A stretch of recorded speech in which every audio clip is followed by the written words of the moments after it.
श्रीगणेशाय नमः। श्रीभगवानुवाच ऊर्ध्वमूलमधः शाखमश्वत्थं प्राहुरव्ययम् छन्दांसि यस्य पर्णानि यस्तं वेद स वेदवित् अधश्चोर्ध्वं प्रसृताः सस्य शाखा गुणप्रवृद्धा विषयप्रबालाः अधश्च मूलान्यनुसन्ततानि कर्मानुबन्धीनि मनुष्यलोके न रूपमस्येह ततोपलभ्यते नान्तो न चादिर्न च सम्प्रतिष्ठा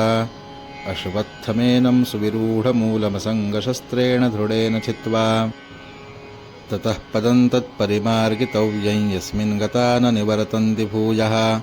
त्वमेव चाद्यं पुरुषं प्रपद्ये यतः प्रवृत्तिः प्रसृता पुराणी निरमानमोहाजितसङ्गदोषा अध्यात्मनित्या विनिवृत्तकामाः द्वन्द्वैर्विमुक्ताः सुखदुःखसंज्ञैर्गच्छन्त्यमूढाः पदमव्ययं तत्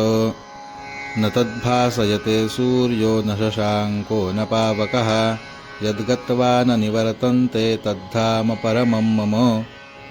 ममैवांशो जीवलोके जीवभूतः सनातनः मनःषष्ठानीन्द्रियाणि प्रकृतिस्थानि कर्षति शरीरं यदवाप्नोति यच्चाप्युत्क्रामति ईश्वरः गृहीत्वैतानि संयाति वायुर्गन्धानि वाशयात्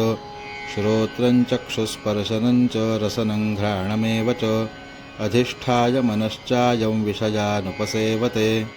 उत्क्रामन्तं स्थितं वापि भुञ्जानं वा गुणान्वितं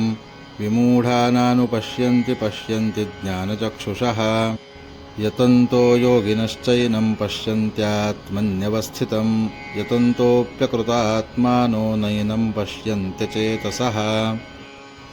यदादित्यगतं तेजो जगद्भासयतेऽखिलं यच्चन्द्रमसि यच्चाग्नौ तत्तेजो विद्धि मामकम् गामाविश्य च भूतानि धारयाम्यहमोजसा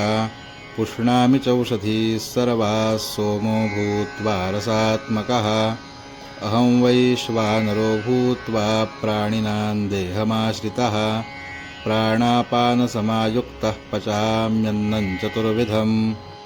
सर्वस्य चाहं हृदि सन्निविष्टो मत्तस्मृतिर्ज्ञानमपोहनं च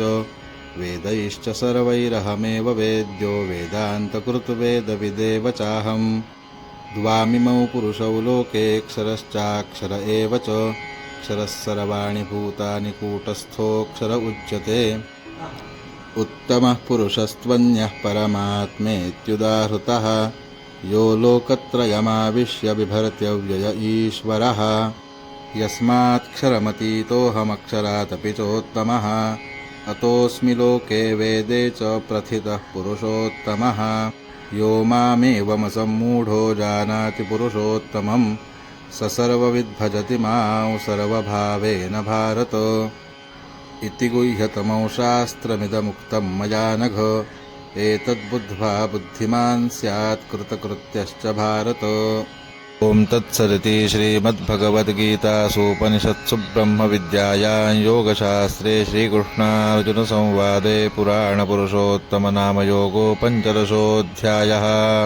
श्रीकृष्णार्पणमस्तु।